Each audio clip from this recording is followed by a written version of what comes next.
This is not a time for judgment. This is time to consider iterative progress. Not a time to say, I did that so poorly, I'm mad. But to say, that could have been better. Here's what I want to do next time. Just considering how you would like to do it differently is a step in the right direction. You might not do it perfectly. It's not going to guarantee it, but you're already priming yourself to say, there's a better way to react. So when I feel this way, when I experience this, when I encounter this, I know what I should do. How do I maybe reverse engineer that? Welcome to Your Business is Not Your Boss. I am your host, Geoff Welch, and I help small business owners overcome overwhelm and replace overthinking with intentional action.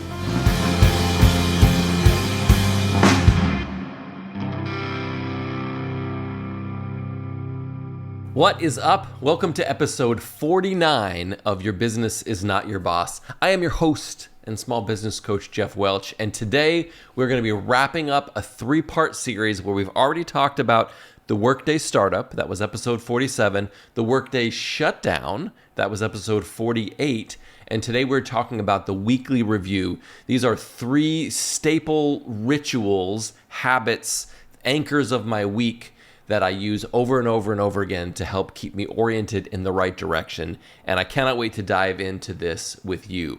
Before we do that, let me remind you very quickly that while we are getting close to the end of the year, there is still a little bit of time left. If you are interested in grabbing my free PDF called 3 Questions Every Small Business Owner Needs to Answer Before the End of the Year, it's a long one.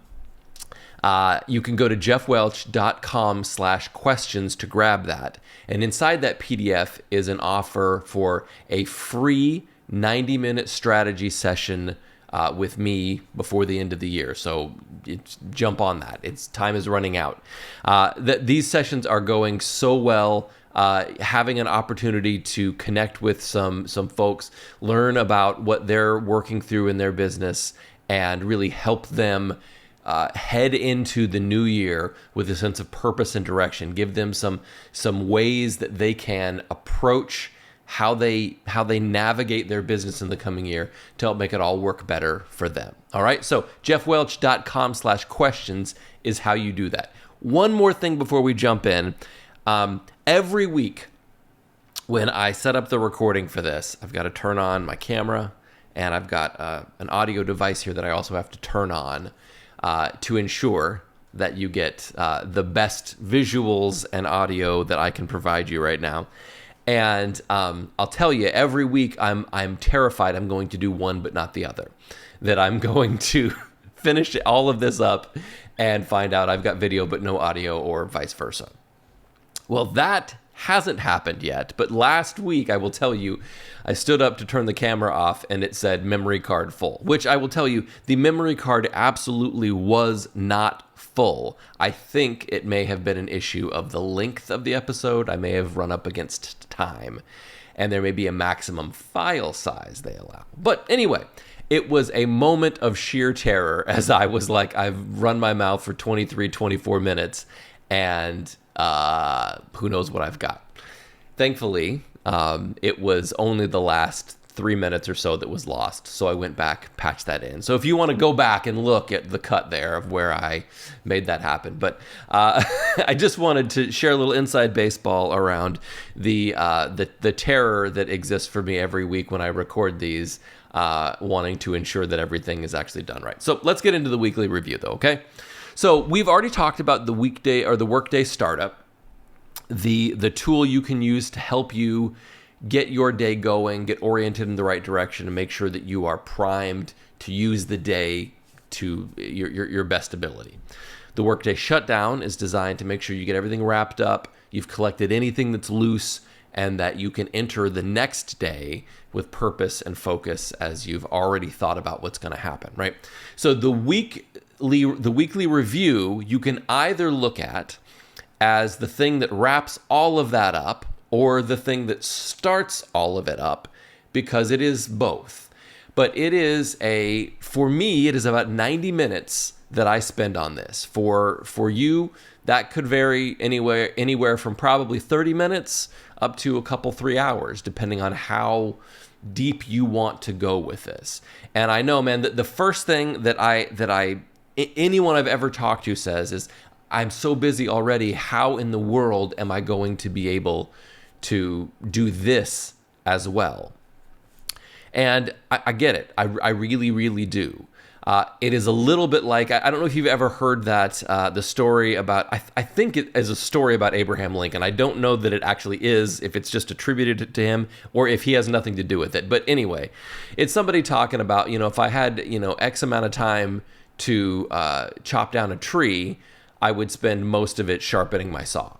The idea being you can hack away for hours with a dull saw and not make very much progress. But if you get that saw sharpened, if you get it saw, that's how many trees I chop down, right?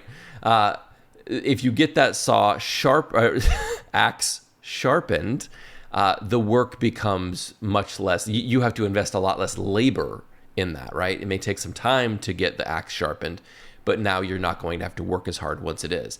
This is akin to that. You can keep running around and doing all the things you're currently doing, running at maximum effort and not getting as far as you'd like to. Or you can say, what if I did some things differently to prepare myself in a way that would make me more effective? I would be working on the right things. I would feel less scattered, that kind of thing. Okay. So I want to go through what I do. Now this is, I'm gonna be completely honest. This is a little bit of a tease here, right? I'm gonna walk you through the steps because we have, 15, 20 minutes for me to talk about this. I'm gonna walk you through the steps that I take and give you the high level of what I do, but this is not going to be a masterclass on how you set every little detail up for yourself or everything you need to do specifically. So you're going to need to think about that a little bit. You're going to need to consider how you might adapt some of these things, which of these things are important to you. And ultimately, if you really want to dive into how do I reorganize my weeks so that I can have different kinds of outcomes, we should talk, right? You can go to jeffwelch.com/discovery and we can set up a quick call to learn more about what your needs are and figure out how I might be able to help you. Okay?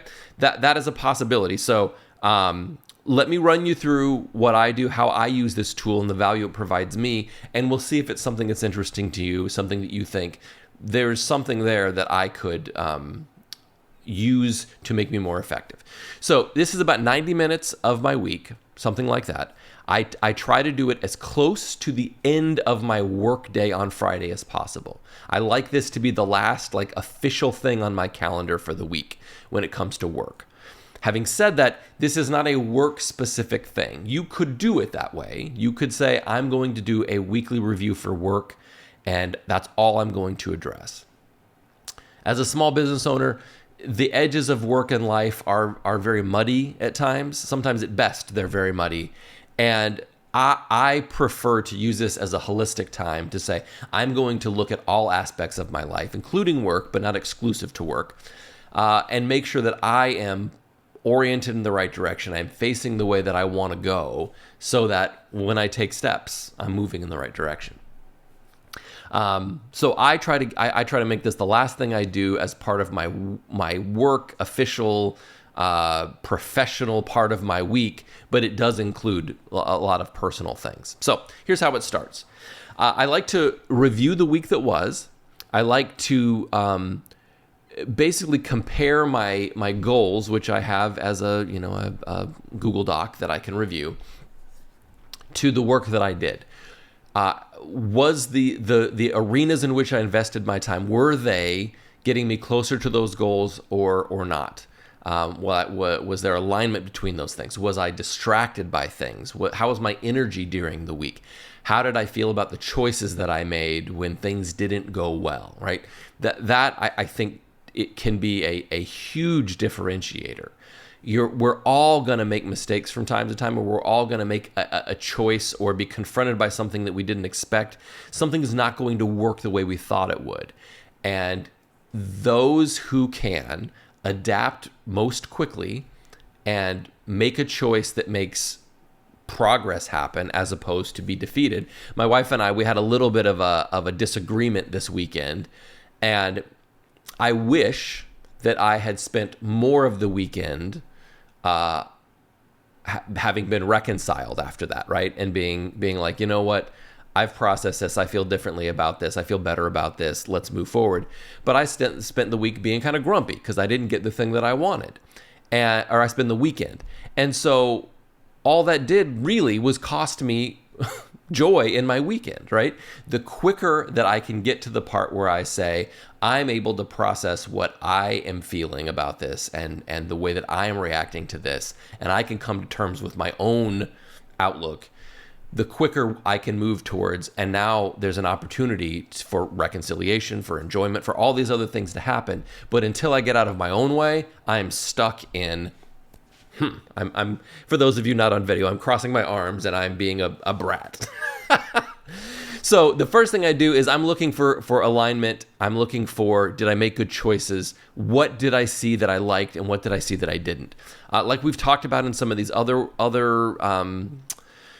run-throughs, this is not a time for judgment. This is time to consider iterative progress. Not a time to say, I did that so poorly, I'm mad, but to say, that could have been better. Here's what I want to do next time. Just considering how you would like to do it differently is a step in the right direction. You might not do it perfectly. It's not going to guarantee it, but you're already priming yourself to say, there's a better way to react. So when I feel this way, when I experience this, when I encounter this, I know what I should do. How do I maybe reverse engineer that? Okay. So I'm comparing the work that I did, the way I spent my time this week, to the goals that I have and trying to figure out, am I on the right track? The second part is I'm updating my list. So I keep these very detailed lists of projects and tasks. I just use reminders on my iPhone. I tend to gravitate towards the simplest tool possible that will do the job for something like this. I want it to be available on all my devices in all the same ways, and I don't want to get caught up in the bells and whistles part of it. I want it to be an effective tool, right? Sometimes you absolutely do need like the camera that goes down your pipes and shows you what's going on, 50 feet away from you when you're trying to figure out where a clog is. Sometimes you need something fancy that does something really remarkable. Sometimes you just need a mallet, right? I just need to be able to knock this thing loose. I think about that all the time when we've been camping and I'm trying to get the chocks out from under the tires. There's a lot of pressure there sometimes, and you need to be able to whack it with a mallet. And it's funny to me how simple that is when you have a mallet and how not simple it is when you don't, right? And so sometimes you just need the right tool, just a simple tool. So I use reminders. All of like how I manage my list is based off of Getting Things Done by David Allen. I think almost anyone who uses Getting Things Done will tell you they've adapted parts of it to make the most sense for them, and they've taken a lot of great structure, and they've just modified that 5% that makes it work best for them. But it is a fantastic place to start. It was a life-changing book for me, and I would recommend it to anybody. I don't think it is for everybody. I think some people are the way your brain works, you're going to look at that and say, this is overwhelming. To me, having the structure of this system is so peaceful. I love it. So anyway, I update all my lists. So I'm looking at everything that I've got in these lists, and I am looking for anything that needs to be removed. I'm pruning right now. Anything I've gotten done during the week that I haven't already removed, I want to get that out of there so that everything that remains in there is something that needs to be done or a project that needs to be addressed. Okay. Now I go into my collection phase. This to me was the most fundamentally important part of this Getting Things Done process, which was having a reliable and trusted place to collect things. For me, that is a physical inbox in my office. If I've got a screwdriver I need to take out to the detached shop, I can throw it in there, and I know that at one day a week I'm going to see that thing, and I can make a decision about what to do with it. I don't have to deal with it right now. So I got a physical place, mail, that kind of stuff, that all goes there. I have the inbox in reminders. I have a place to any idea that I have a place to dump it where I know I will not lose it. The Photos app on my phone, I review those things I review that once a week to pull anything out, because a lot of times you're taking a picture of a product you saw in the store, or you're doing a screen capture of something because you want to be able to remember and recall that later, and you need some place to put it, right? Notes, the Notes app on my phone, when I'm collecting ideas or I'm writing things, I want to go through that notes thing at the end of the week and just make sure that there's nothing in there that I need to be thinking about, I need to be aware of, I need to be doing something about. I think very often what most of us do is we have things in lots of different places spread out, and we either can't trust that we're ever going to find it again, so we're thinking about it all the time, or we lose it because it exists, but we've lost it because we don't know where to look for it. It's funny. We're at a point in the year when I'm recording this where temperatures are cold enough that I will often leave the house in the morning if I'm going someplace with my coat on, and then forget it wherever I've gone because it's warm enough that I don't really need it when I leave. Probably by the time this comes out, that will not be the truth anymore. But so I lost my jacket for about 4 days because I left it at my sister's house and had no idea that I hadn't come home with it. So I'm looking all over my house. Where would I have put my jacket? This is crazy. I'm pretty regimented about these things. I put things where they go. And what I discovered was it was in a place that I hadn't expected it and wouldn't normally check, my sister's house. And it was there the whole time, but I didn't know where it was. So having a place to capture and collect things, both physical things and digital things, super important, because you will lose your great ideas. You will have that fantastic idea that pops in your head that will disappear by the time you get to wherever you're going or whatever. So being able to talk to Siri in the car and tell her to add something to this reminders list, super, super helpful. So once I've got those things collected, I'm going into process mode. And that can mean a lot of things. There is more depth to this, but at the most basic level, processing is saying, what is this thing? Is it something I need to do, that I need to delegate, or I need to delete? Those are pretty common categories. What needs to happen with this? And if it is something I need to do something about, what needs to be done? And in getting things done, they talk a lot about the next action, and that again was another life-changing thing. The next action is not plan a party. The next action is I need to find the phone number for the caterer so that I can order food, right? You are looking for really granular kind of things with this stuff. So I am basically dividing things into, is this a project? Is it something that takes multiple steps? Or is it something I could do with one physical step, right? All I got to do is send that email, and I know everything I need to do. I've got the email address. I just need to send it. That's a task. That's a next action. Plan the party is a project, right? It's got multiple steps. I'm going to have to do multiple things to get there. So I'm making those distinctions, and I am basically taking all the stuff I've collected and figuring out what is it and what am I going to do with it. Once I have done that, then I'm going through the same thing with all of the projects that remain on the list that I've already pruned. So we talked earlier about going through my projects and actions and getting rid of anything that was completed but hasn't been checked off.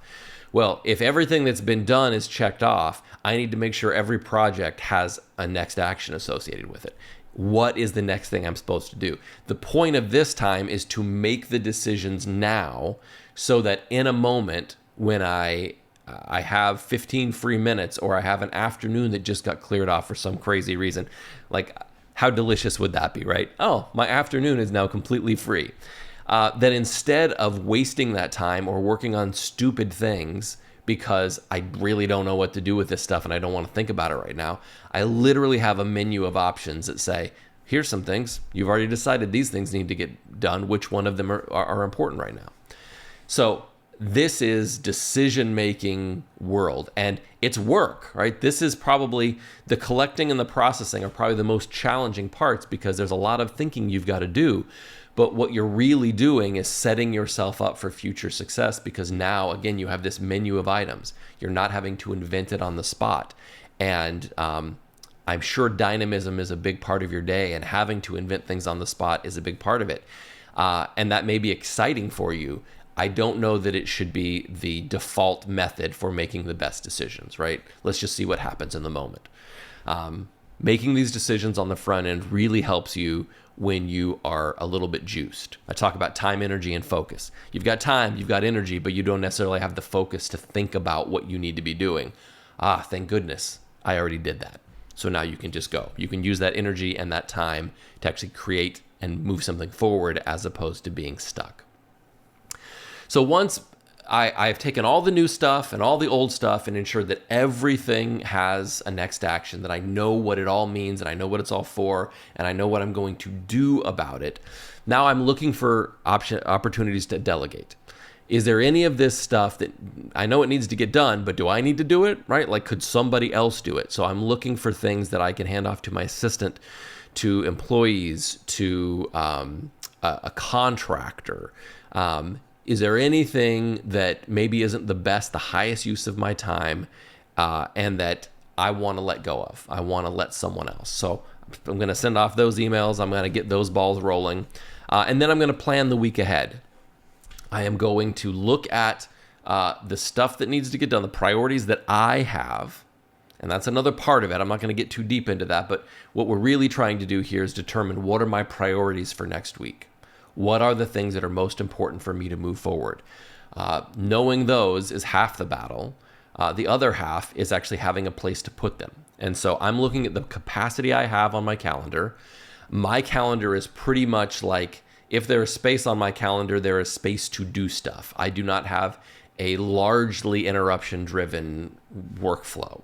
That was not the case for 18 years.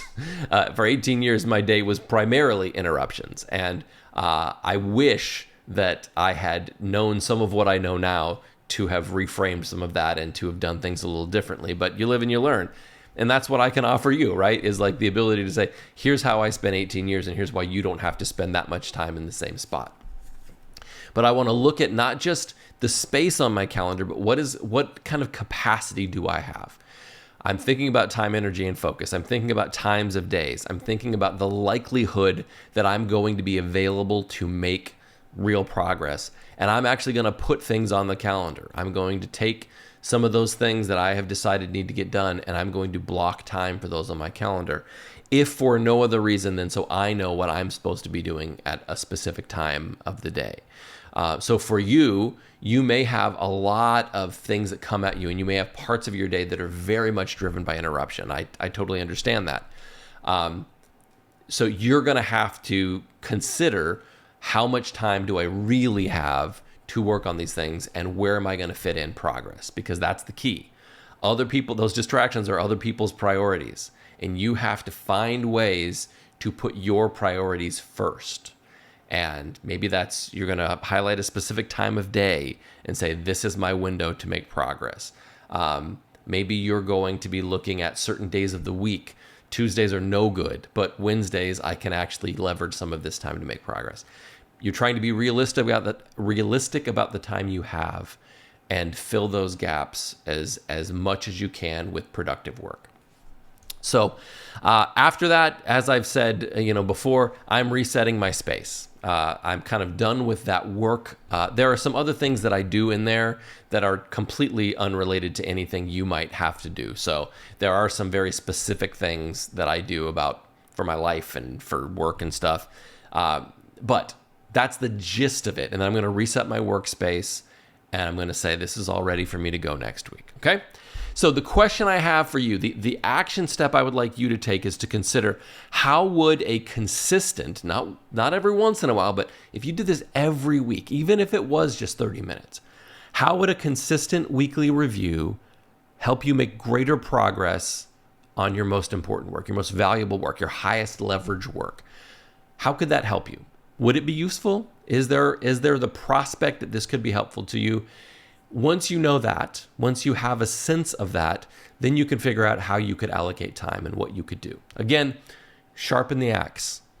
Do not hack at the tree incessantly, making minimal progress. Figure out how you can leverage some of your time to set yourself up for more effective work throughout the week. Okay? A great start to that is to get on a call with me. So even if you don't think I need your help long term and I really want to get into a coaching engagement, you can still jump on a discovery call and we can talk through where you're at and what you need. And we can determine that, right? I don't want to work with anybody who doesn't need me. It's not useful. I've done it in the past as I've explored how to do what I do, and it is not helpful to anyone. It's painful for me. It's not good for the person on the other end. So I am looking for people who need the thing that I offer, who need help making effective progress on things, not people who they're not ready for it. Okay. So jeffwelch.com/discovery is a great place to go to do that first wave of, where do I get started? How do I figure out what I need to do next? Okay. Another great thing to do is to check out that PDF, 3 questions every small business owner needs to answer before the end of the year. It's free. Again, there's a chance to get on a 90-minute strategy session with me if you download that. So jeffwelch.com/questions. Check that out as well. All right. That's it from me. I hope that you will strongly consider how a weekly review, and really all of these things, the Workday Startup, the Workday Shutdown, but how a weekly review could change your ability to be effective in your work every single day. And don't forget, your business is not your boss.